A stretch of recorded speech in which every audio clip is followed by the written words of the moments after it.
Sports talk conversations with a good laugh mixed in. This is the Sports Talk with Thetford and Ashby podcast from Double T 97.3, presented by Cantex Roofing and Construction.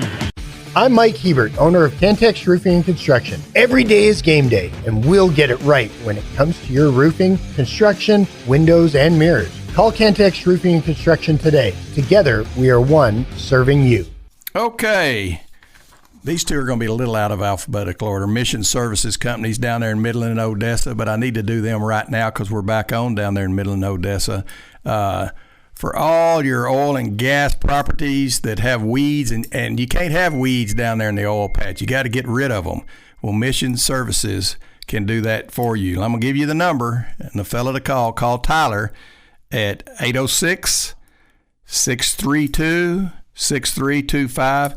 And literally, we've been saying for 15 years, ask for the Thetford and Ashby discount, and we've been sort of kidding, but there actually is one with Mission Services. So anyway, go to our friends. And this one you think, well, it's out of order because it's a Q, Q4. But let me tell you, it's up there with the C's for Cardinal Sports Center. That's the old Cardinal Sports Center, and it's getting to be several years ago that it's been Q4 with Brad Wyatt. And it's Brad was with Tony and the Cardinal family for years and years and years. He took it over, still locally owned, locally operated, out there on the South Slide, right south of Loop 289. So anyway, we love our friends at Q4. All right, Gus. Hey, let's talk ropes real quick before we leave high school. Y'all had a couple of guys that ran in the track meet, then loaded up, and went and played in the baseball game. Let's see.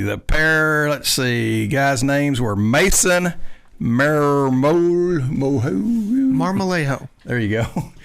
Sounds like something that'd be pretty good to eat.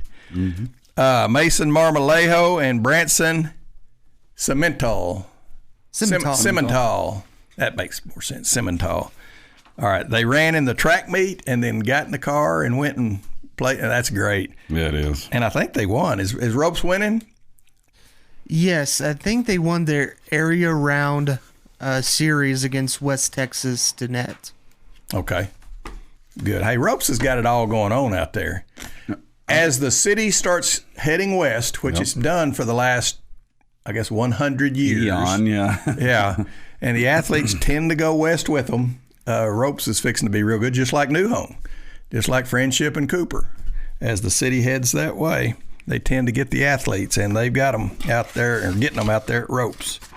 All right, Gus, I've got lots of things to talk to you about. You want to talk more about the baseball game, or is that pretty much enough? I'm done unless there's somebody has a specific question. But here's something I noticed, and you'll be a baseball guy. I'm sitting up there. I watch a game a little different than some. Well, you were parked with Kirby for a minute. Had a good visit with Kirby. Yeah, I bet. Looked like y'all. Did you take him up to the booth with you, or did he? He was going to.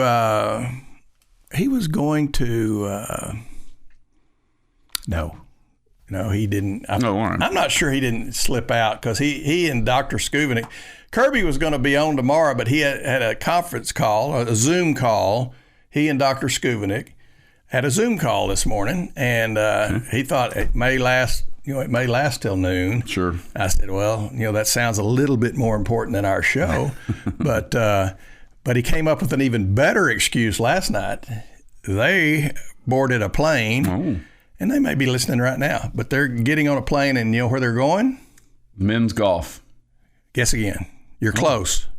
Softball. Except for it's not men, it's women, and softball, it's not golf, Oklahoma it's City. softball. Softball. They're going to Oklahoma City to watch the Yep. Red Raiders hopefully win a Big 12 championship. And Big 12 championships are hard to come by because I don't know if you've counted up all those teams, but the list is like this long of teams in the Big 12. It's hard to beat out 15 other teams.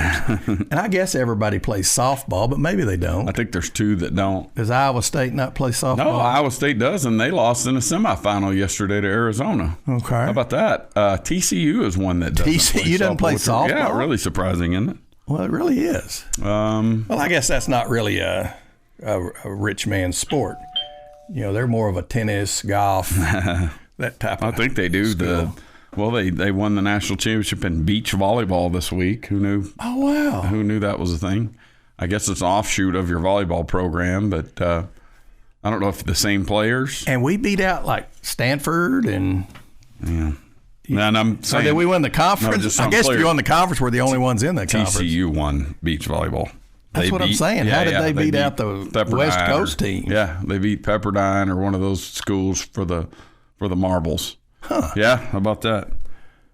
Well, but anyway, I'm just saying to see how much that draws. They do some things that well, because there are some good things about beach volleyball that I enjoy. Yeah, I mean, beach volleyball. I think we're all crystal clear on that, and I understand. I'm right there with you, in fact. But well, it's hard to beat good volleyball. You might find yourself saying, where's the scoreboard? I haven't even noticed it. But anyway, Kirby and them are headed up there to hopefully sit there and hold a trophy. You got it. And that's 11 a.m. Glasgow. Yeah. That's an 11 a.m. Last part of our show, we will forgive you. We will understand if you go to ESPN Plus. You could do this. You could listen to the show and watch ESPN Plus. Hey, let me tell you something. It's not ESPN Plus. It's the big ESPN. It's the big one. That's my understanding. Maybe that's why we're playing at 11, because I thought, what a crap, I think time to play for a championship. I think that's exactly it. Like that's what it is. We'll put you on the flagship if you play at 11. Yeah, if you got play it, at 11. sign it up. Okay. And then the other thing that does is buy you extra rest. It gets your decision in.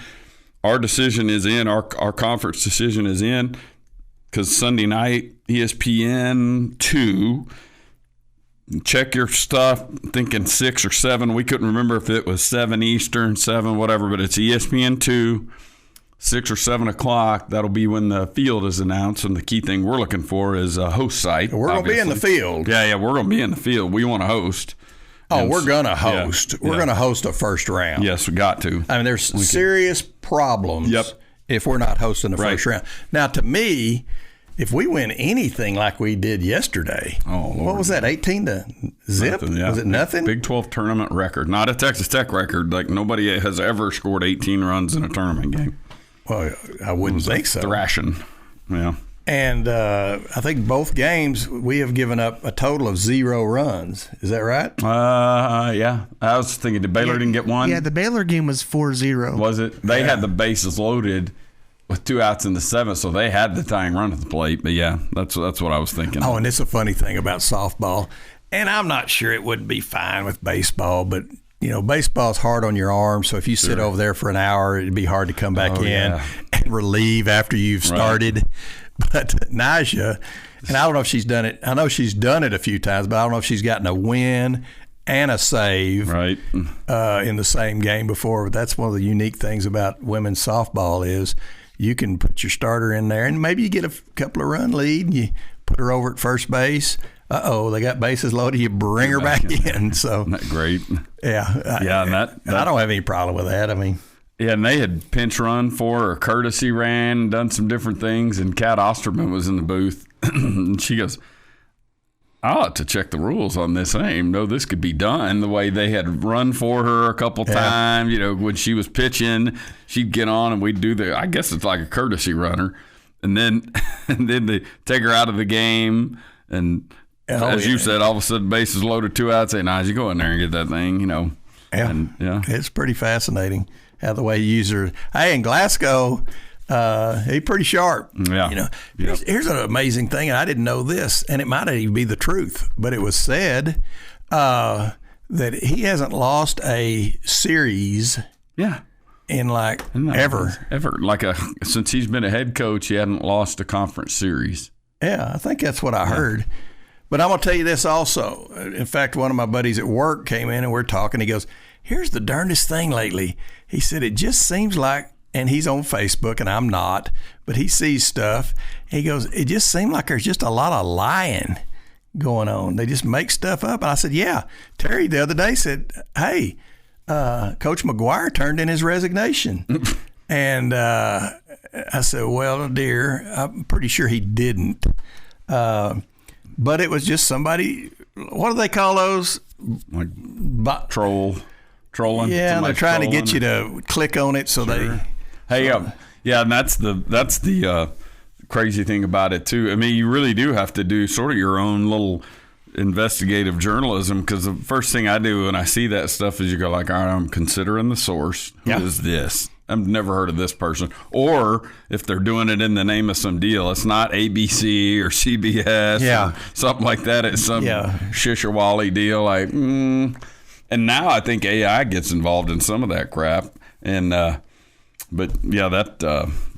So it's going to get where you hard to believe anything. You get that, like, okay, as you got a post here, the Joey McGuire. Then you go over here and I'm going to Google it. Okay, Joey, but yeah, it makes it like you got to work at finding the. Well, and she's looking at it going, well, it looks like a tech site, right? Yeah, so you start going, well, but clickbait. Yeah, but it just made clickbait. That's why you look at you look at the link, you look at what's at the top of the article. Where is this site? Where is this website? What is it? Then you can kind of scroll through. You can kind of tell if it's AI generated, and But you gotta, sometimes you can, sometimes you can. But I think we're at a point right now where it's easy to spot if the article was AI generated. It reminded me of David a couple of weeks ago telling about the new arena we're going to have. $1 billion arena that we're going to have. Well, Dave, I was not 100% sure that one's right. It's funny because we had home baseball that day.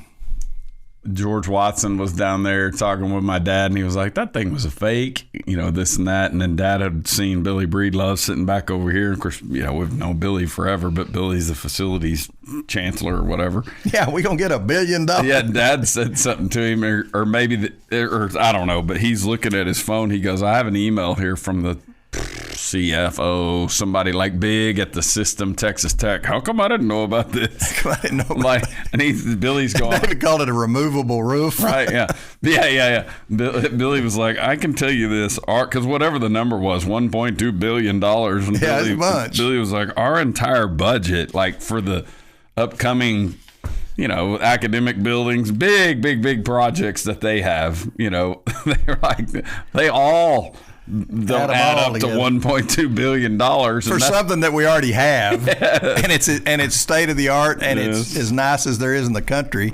So let's go spend a B on replacing that. That's pretty funny. But that I imagine somebody did that thinking, hey, Texas Tech's throwing that oil money around left and right. I'm going to throw this out there, and it had legs there for about 10 minutes because lately the way we've been NIL-ing players and doing all that stuff, you're kind of like, well, maybe we are building some $1 million. No, we're not. I'm not going to say which publication it was, but there was a local publication that posted that article because they just copy and pasted it and put it on their website as if it was real. I checked on it last week and it was still up. No way. Let's go. Oh, wow. Hey, two Texas Tech birthdays. Old Lemuel Stinson, who's about my age, played football, played receiver. He played in the NFL, didn't he? And then he moved over to corner and played in the NFL for a few years with the Chicago Bears. But his birthday is today. And then when you see him out the ballpark today, tell old Jeff Haxton happy birthday. Oh. Yeah, happy birthday, Hax. Yeah, Hax does a good job. Yes, sir. He really does. And he's one of the other ones. He and Choice. Jamie picked a good time to go on vacation and missed last night's 12:30. I don't know where Jamie is. Yeah, no, you're exactly right there. I don't know where Jamie is, but I can just about guarantee you he's chasing his daughter's summer basketball stuff around because will be a senior next year. Well, I'm gonna say it goes by in a hurry, so you don't want to miss much because you can't get it back. Yep, that's right. She'll be a senior for Coach Hilliard. All right, tomorrow, Mother's Day. I know your mother. You got a wonderful mother. I had a wonderful mother. My mother passed away several years back, but my gosh, she was a peach. She was a sweetheart. My mother-in-law is a sweetheart, and she's still alive. That's true. And so I've been very fortunate to have. And my wife is a great. I'm trying to think of a better adjective than great. Mother, grandmother, and so I've been around good mothers without a doubt. And then, like I say, your mother, I thought a lot and think a lot of Marcia. So anyway, so do I. Y'all don't forget Mother's Day tomorrow because there's nothing better than a mother. Dads are okay. Mothers are great. There's nothing better than that. since last we met on the show, we've got a new pope. Yeah, and I got you know what? I'm watching it at the office. I have the business show on at the office, and I'm watching it. And they cut, and here comes the white smoke out of the deal. I'm not Catholic. I hardly know any Catholics. There's just not a lot of Catholics in West Texas, I don't think. Or if they are, they're awful quiet about it. But I sort of got, I don't know about chills, but I got pretty emotional about that white smoke coming out of the deal. And we're going to have a new Catholic. And I'll be darned if he's not an American. Yeah, and we've never had that. Yeah, Chicago guy and Southside Chicago. And somebody dug around last night on the internet because he grew up a White Sox fan, right? Oh, wow. And they found a clip of him at games, whatever, the final game of the 2005 World Series when the White Sox beat the Astros. And like right before, like in the last hitter of the game, they show a clip of the fans, and it's just him there with his brother and maybe his brother's son or whatever. Was he dressed up all Catholic-y? No, he was just in street clothes, but I think he's as regular guy as there is. I don't. Yeah. So, how about that? Well, that's great. Now then, I wonder if they sit in that room and go, "Okay, you final 2 or 3. Have you got anything that we need to know about? Yeah, because it's going to come out." No doubt. And then what's he going to go by? Leo, Yeah, Leo, you got 14th, anything in the closet we need to know about? Surely they've investigated that before they get in the room. I think they vetted them pretty good. They better have. Goodness. Sports talk conversations with a good laugh mixed in. This is the Sports Talk with Thetford and Ashby podcast from Double T 97.3, presented by Cantex Roofing and Construction. Okay, I bring that up because Lubbock Truck Sales is who I'm going to talk about right now. James Kinsey built that, and he and Cody made it even better. And I'm assuming a grandson may be headed that way too. I don't know. It's such a successful business, but we talk about what a great situation they have out there.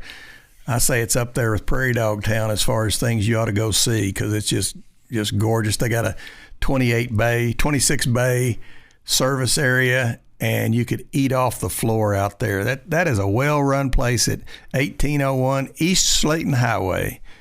And then we're on back in Midland now, so J&W Services and Linco. That's Brent Beck, Scott Blakely, Cade Walton, all our buddies. Go to jandwservices.com if you want to find out more. But anything to do with the wellhead, those are the guys you want to talk to. So anyway, I know everybody down in the middle of Odessa knows about J&W Services, but that's who you ought to be using. So anyway, what else you want to talk about, Gus? I've got one thing that's darn interesting. Let's hear it. See what you think about this. We got a guy that was playing third base, and he's playing third base for the Boston Red Sox. Yeah. Well, they traded and got a better one, and you probably know who it is. Yeah. So they moved this guy to DH. Mm-hmm. So he's DHing. Well, their first baseman gets hurt. Well, what's the natural thing to do? Let's move the DH to first base. Sure. Get him back on the field. Certainly he'd want to do that. He not only doesn't want to do it, he's talking like he ain't gonna do it. And I don't know where you get off telling the people that are paying you what you are and aren't gonna do, but I hope it doesn't end well for Rafael Devers. Yeah, and he said this through an interpreter. So here's a guy that doesn't speak the language in a country playing for a team making millions of dollars, and he's going to tell them that he ain't going to play first base. Right. I'd say, okay, come over here and sit by Biff and Skippy over here. What's your thoughts on that? Yeah, that really surprised me, especially at this point in the season, because they had they brought Bregman in to replace Devers at third. I knew you'd know who it was. There you go.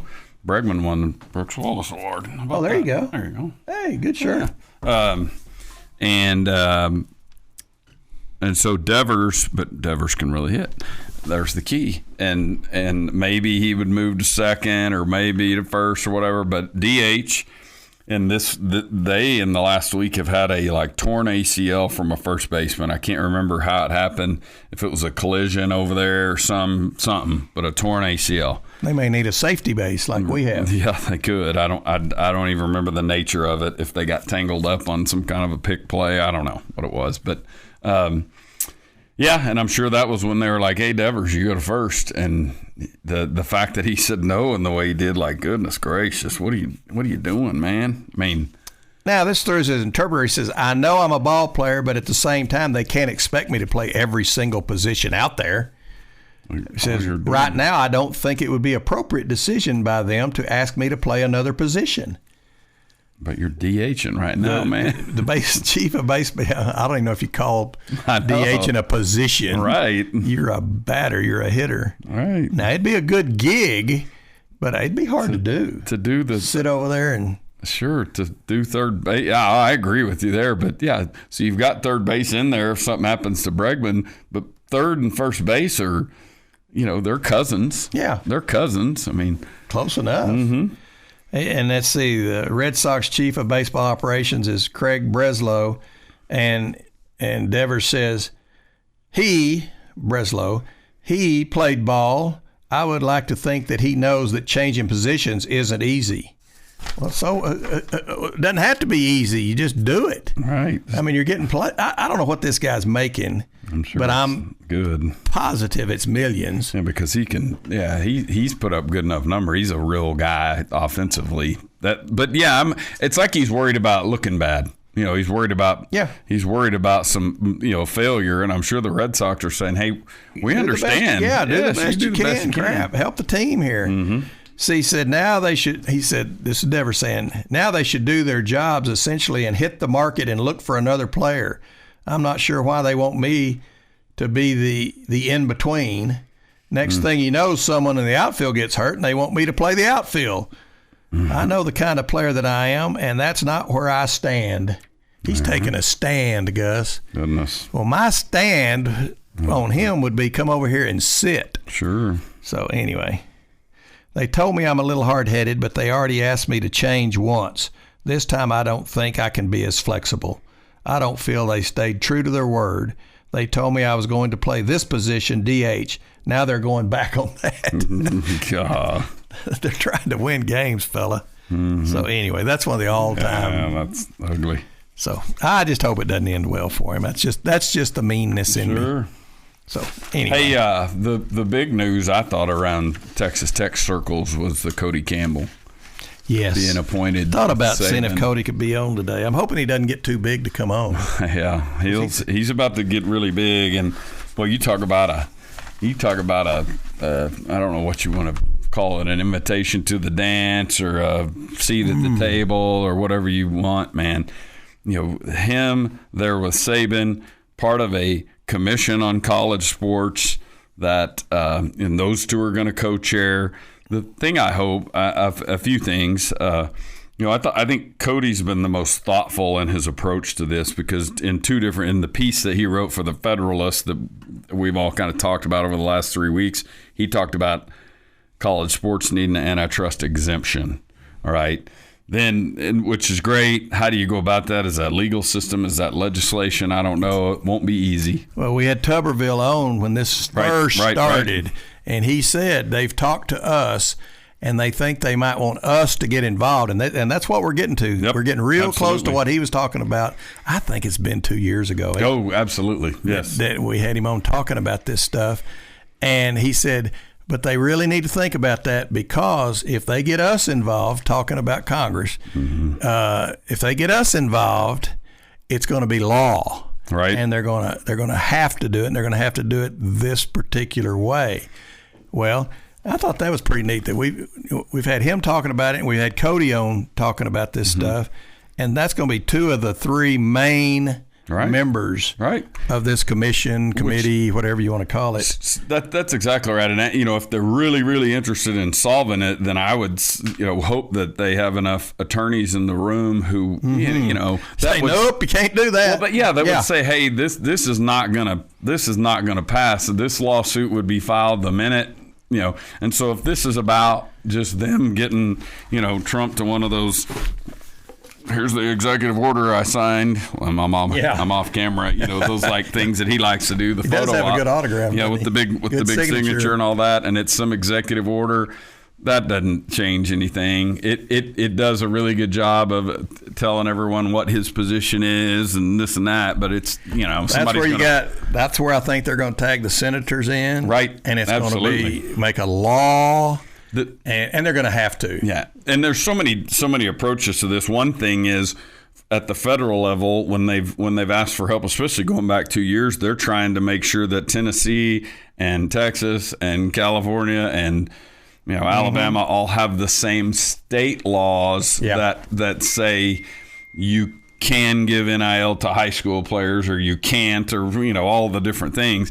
They're trying to just equalize the basic laws around this stuff. But I think Cody's been the most thoughtful of it, because then the second thing he's talked about is that Sports Broadcasting Act of 1961 and trying to create a national broadcasting situation for college sports, something that it's still going to keep the Texases and Alabamas and those people at the top of the game financially, but it would provide a living wage, if you will. And I think in his example he used for Toledo, Wyoming, and New Mexico, that they're going to be able to fund all the sports and all that. I think Cody's stuff has been the most thoughtful about all of it.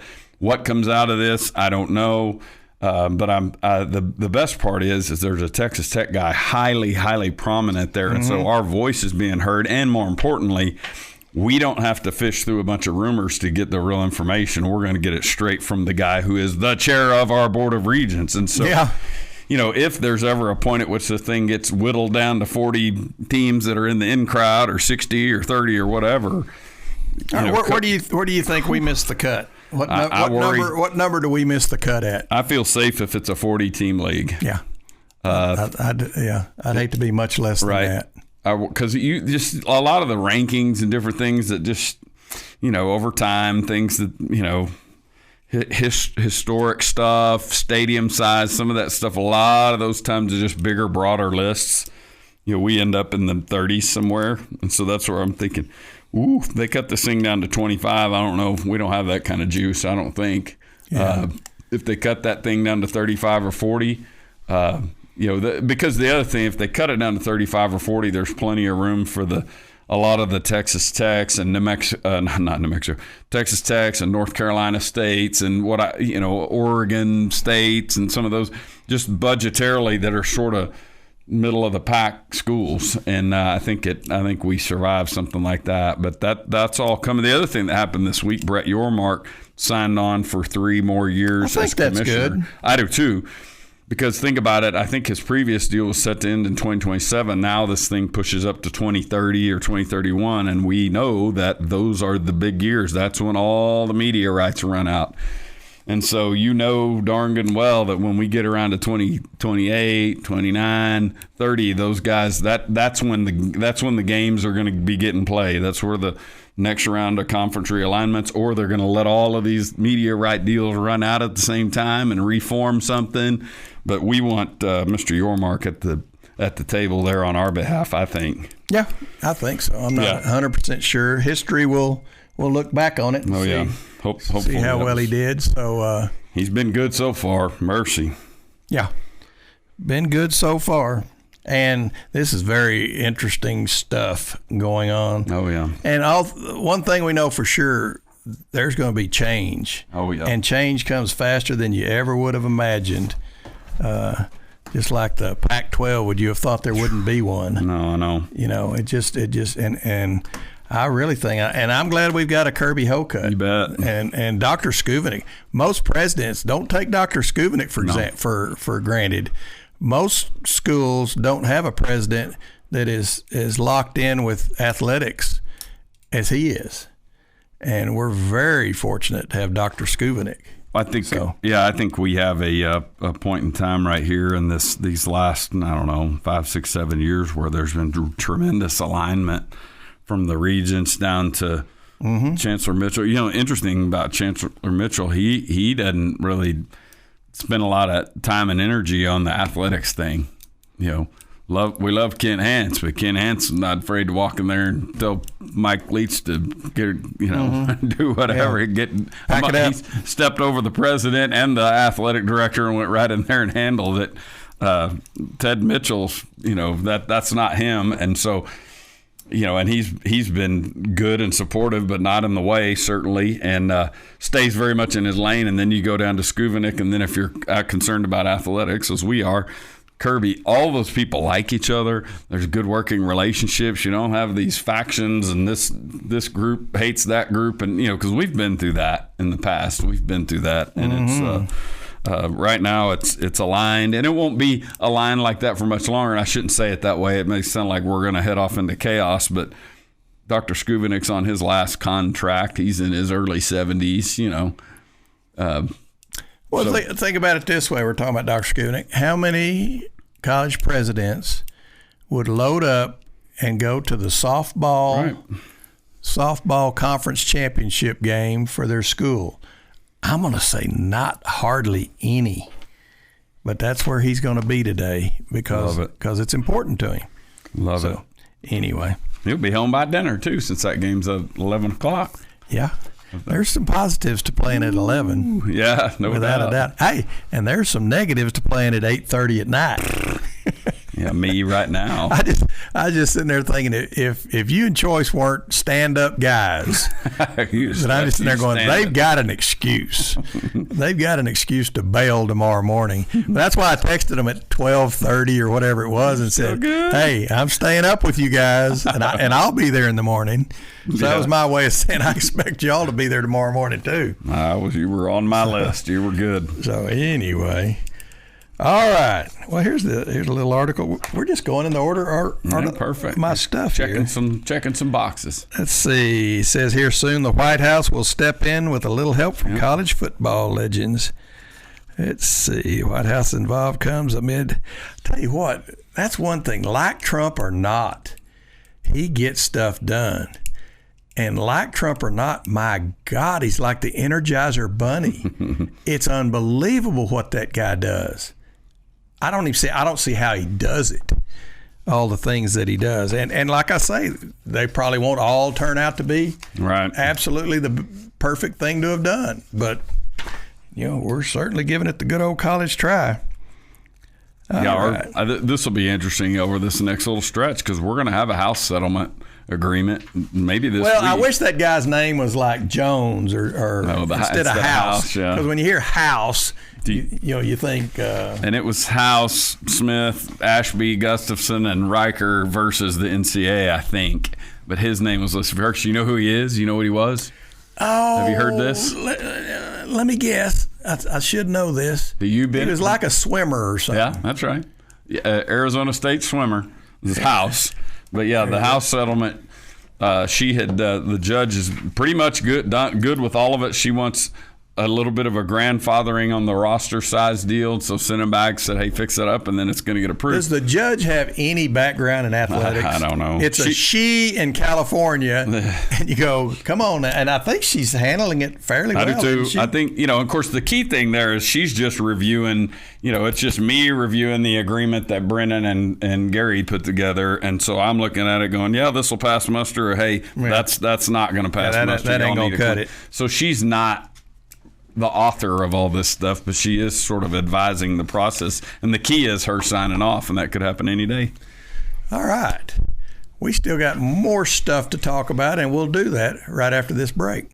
Sports talk conversations with a good laugh mixed in. This is the Sports Talk with Thetford and Ashby podcast from Double T 97.3, presented by Cantex Roofing and Construction. Okay. The Rawls course. You don't golf much, do you, Gary? No, sir. All right. I was talking about that Jess Styles golf tournament where Rich Berg and Willie Retta and all that bunch was. They have it out at the Rawls course, and everybody enjoys that. If you're going to have a fundraising golf tournament, have it out there because everybody wants to play the Rawls. And that's the neat thing about the Rawls is everybody can play it. It's not like these fancy country clubs. We're members only. You can anybody can go play the Rawls. Just go in there, hand them some money, and go play. So anyway, in fact, I'm gonna say it's the best course in this part of the country that you can go play. without even having to say please. And anyway, Red Raider Club. You're a big Red Raider Club guy, aren't you? Andrea Tyree and our friends at the Red Raider Club. Absolutely. Cam Warren. Yeah, you got old Cam over there, and just a good bunch of folks over at the Red Raider Club, and they have never been more important than they are, and they've always been important. Back to Leet Jackson. Johnny Owens was president of the Red Raider Club at one time, but going all the way back 70 years, I guess. The Red Raider Club has been a big part of Texas Tech, and like I say, even more so now. Yeah, and you don't have to be a zillionaire to participate. No. You can be, I don't know what. Well, you don't have to be a Tech grad. Kind of, no. Yeah, but there's entry level deals that can, might go out. I can't afford a whole lot. We'll do $100, but that absolutely matters. And they're trying to get a whole lot of people in there for $100. And yeah, they need the $1 million guys too, but that's a different. Yes, they do. Hey, you've got in this packet the Red Raider Weekend in Ruidoso. Texas Tech Alumni Association, June 27th, 29th. I have been to this event before, and it was fantastic. It's June 27, 29. You can get tickets, texastechalumni.org/Ruidoso Weekend. I'm sure you can pick up the phone and call somebody. Kurt Langford, Jim Douglas, that whole bunch. Yes. Chris Sneed. Andrea Watson, good people. Andrea, that whole bunch over there do a wonderful job. Yeah, the concert this year, of course, it's Saturday at the track, and there's a golf thing. Yeah, there's a golf thing on Friday night dinner. They call it Painmaker. It's Rainmaker Golf Course. They call it Painmaker because there's some pretty tough, but it's a unique, great mountain course. What is it, the Links at Sierra Blanca? Is that one? Okay, is that different? The Links now? Yeah. Oh, yeah. The Links is different. And the Links, it's never looked better than it is now. And it's a sort of a Rawls type course, the Links type course. And Saturday, you're at the horse races that day having fun. And then Saturday night, the concert this year is Flatland Cavalry, and I would like to see that. Cleto Cordero, Jason Albers, those guys started that band when they were students at Texas Tech University Tech about 10, 12 years ago. And Cleto is some kind of special. And I think I heard Cleto. He might have had Dr. Mann, because he's an accounting graduate. He didn't just get a degree at Texas Tech. He got an accounting degree and went, this music thing's pretty good. And that guy is some kind of special. I would love to see that band. I don't think of accountants as getting on stage. I agree. And singing and I think the story was that he wanted to do that because his mom wanted him to, have something to fall back on or whatever, which that's good. That's good momming. But especially you think, oh my gosh, my son's going to go be a musician. Where's he going to end up? And I'm not trying to hurt any of you accountants' feelings, but you got to be wired that way. Yeah. So anyway, absolutely. All right, baseball. Let's finish up because this is the last segment with Gus here. Oh, yeah. And then we're going to tag Choice in. But all right, the standings are. It looks like West Virginia is going to win the conference, and I don't think that would have been predicted at the first of the year. Who was predicted to win? OSU, and look where they are. Hey, have you ever in your life, before the last couple of years, had less respect for polls? Ooh. We've had just pitiful polling. Mm-hmm. The football polling last year, you could have almost flipped it over and said, "Oh, we accidentally got it backwards." Right.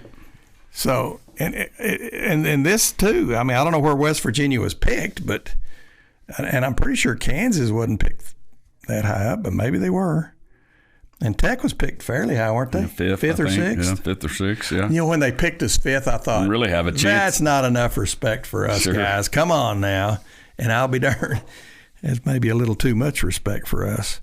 But anyway, we went to 11-14 in the conference last night. We're going to the tournament. Yep. You remember when you were out there in the Southwest Conference. That was our hope. There were 8 or 9 teams. 4 went to the tournament, and all the rest of them went home. And 3 were... Turn in your jockstrap and see you later. Texas, A&M, and Arkansas, and so the rest of us. Yeah, there's one spot there because you had Texas, way more money, A&M, way more money, Arkansas, way more money, way more tradition, way more facilities. At that time. And then you had the rest of the pack. At that time, it was Baylor, Rice, TCU. And then Houston came in, and Houston was an admirable foe. Sure. So anyway, but now it's 12 out of 14. Mm-hmm. And the top 4 get buys. I'm not. And it's a single elimination, just like this I think it's fine to have 12, but I would say if there's 14 teams, send 6 of them home. Yeah. Well, let's do this. Let's see if you take 6 of them. And it's single elimination now too, Coach Ash. So yeah, you better. I will say this: your pitching depth isn't going to matter if you don't win game 1. I will say this, and I really wish some of our pitchers could go longer than they go. And I think that comes from nibbling around and your pitch count getting up high instead of just going right at people. But if you could get 7 innings out of some of your starters, you might have enough pitching. Right. But you better go click, click, click, click. Yeah. You can't lose a game, but can't have a hiccup. Yeah. You can't have one. And I will say this: if you win those close games against the good, when you play the good ones, you'll have a chance later because you're getting down in their pitching, and we hit. Right. Average pitching extremely well. Yep. We have trouble with good pitching. Everybody has trouble with good pitching, but we seem to have a little bit more trouble with good pitching. Just like last night. What do we have through 5 innings? A hit? Oh, yeah. That kid was. Maybe a hit or 2. Oh, but look, let's take him out, and get into their bullpen, and all of a sudden. Well, here's a bunch of base runners. Yeah. That kid was interesting because we had seen anywhere from 6'5", 6'6", 6'7", but herky-jerky. And and I know you. I noticed you. In fact, we spotlighted you coming out of an inning. They were like, "Isn't that Gary Ashby?" I was like, "Oh, Coach Ash, don't pick your nose," because we sat there and talked about you, and they put your headshot up from when you were coaching. Oh, wow. Yeah.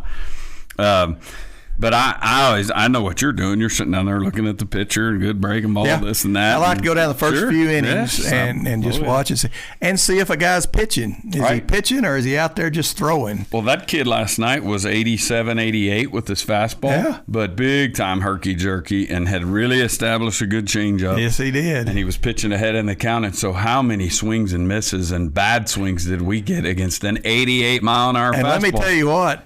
It's a fast 88. Yes. When you got a good changeup, that 88 is like 95. And I was wondering, just from sitting down there behind the plate, there had to be some funkiness to the release point or something, because the first time through that they're just enough herky-jerky, and he's really tall and skinny and all that. Like, you were seeing dudes get abused by an 88-mile-an-hour fastball. And you could see some guy today throwing 94 and they're teeing him up. You know how that goes. Oh, Lord, yeah. But yeah, he was getting strike 1 too. He'd land the first. And I've said this: why more pitchers don't throw a changeup nowadays?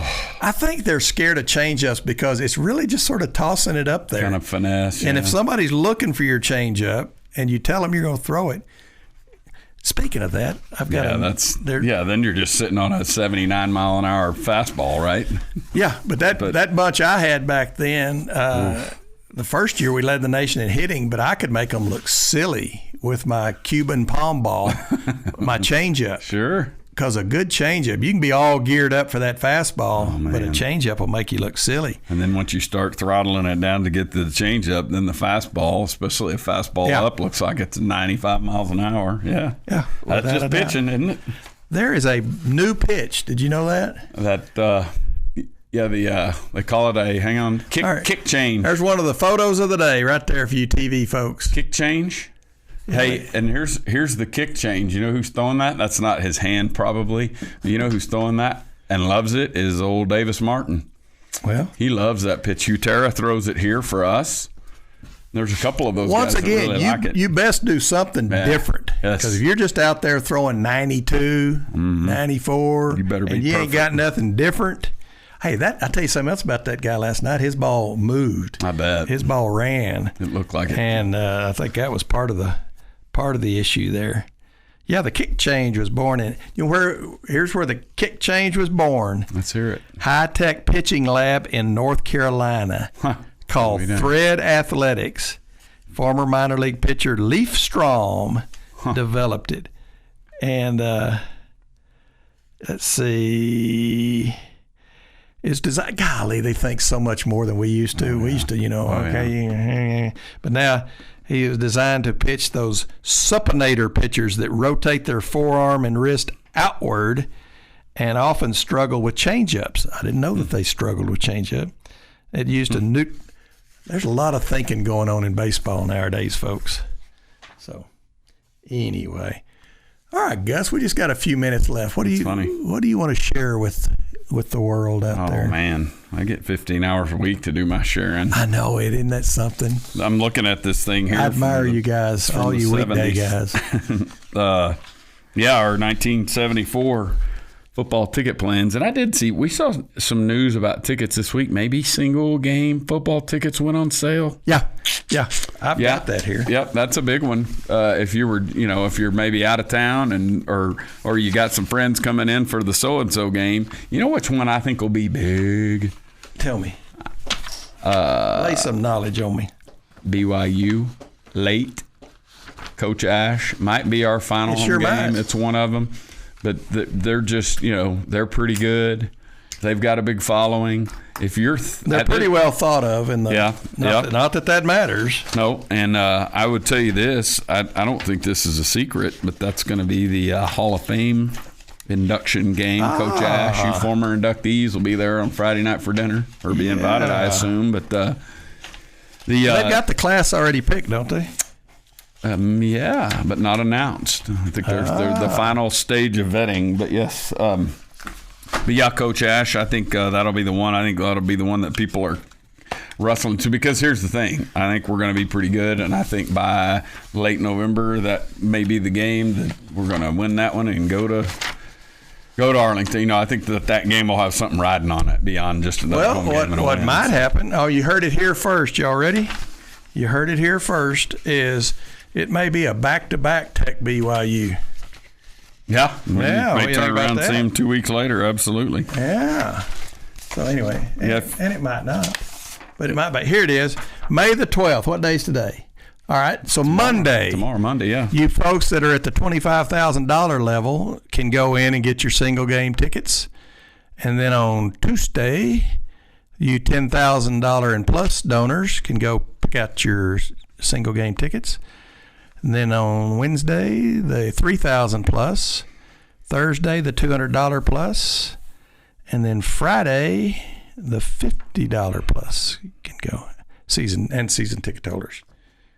There you have it. There you go. And then if there's any left, May the 19th, which will be the next Monday, y'all can go in there. And anybody can go in there. So it's coming up this week. Yep. You'll be wanting to pay attention to that. You should be okay on a bunch of those early tickets. But, yeah, some of those early games, there'll be excitement about the season starting, but Pine Bluff's not going to move the needle. But, yeah, those conference games later on. Oh, we actually playing a Pine Bluff? Yeah, we do. I think it's Pine Bluff. Isn't that right? Yeah, Arkansas Pine Bluff. You go from Arkansas Pine Bluff to Kent State. I think Kent State will probably be worse than Pine Bluff. Too. Kent State fired their coach like 3 weeks ago, Coach Ash. Oh, really? Not good in football. Yeah, they were really bad last year. And in the day of pay to play, oh my goodness, I doubt if Kent State's paying. Yeah. A lot. And that was the team that we plugged in because this was the year that we were going to play against athletic director Parker at Colorado State. Yeah. But we backed out of that game a couple years ago, and Kirby backed out of that game. I think when he did it, he said, hey, we're not building this $230 million stadium down here to only play 6 home games. And this is the year that we have 4 conference games at home, and so he wanted 3 non-conference games at home, so we backed out of Colorado State. It's amazing how little Kirby and I disagree with each other, but we disagree with this. Oh, which one? Well, bringing in the Arkansas Pine Bluff and Kent State and playing 8 home games. 7. Oh, is it 7? 7. Yeah. Yeah, 7's 3. 8's too many. 7's. Yeah, 7 of the 12 at home. Yep. Yeah. Yeah. It's fine. It's fine because you don't have to go. Yeah, because our that's true. Go or don't go. We alternate. 1 year you're gonna have 5 conference games at home and 4 on the road, and then the next year you'll have 5 road games and 4 at home or whatever if I flip that. But this is a year where we've got 5 conference road games. Okay, so next year it'll be 8 home games. You know what? I don't know. But no, because next year we have a road non-conference game. It's 5 and 2. Oh, okay. Yeah, I forget who it is, but we go on the road to play somebody in non-conference. One of these years we go to Denton to play North Texas, which will be not kind of a home game, but and you think we'll go kick their hind end, but those games are always like ACU just the other day. A little dicey. Yeah. Don't. I'm kind of looking forward to Oregon State. We got a Pac-12 team coming in, but Oregon State's 2 o'clock today. Yes, sir. Go out to Rip Griffin Park. If you can't make it out to Rip Griffin Park, listen to Gus and John Harris. Excuse me. Yeah. On or watch ESPN them on Plus. ESPN Plus, or listen to Choice and Haxton, the birthday boy. The birthday Jeff boy. Haxton, the birthday on boy. Double T 97.3. Yes, sir. You've been listening to the Sports Talk with Thetford and Ashby podcast from Double T 97.3. Catch the show live Saturday mornings from 9 to noon on Double T 97.3 FM or on the Double T 97.3 mobile app.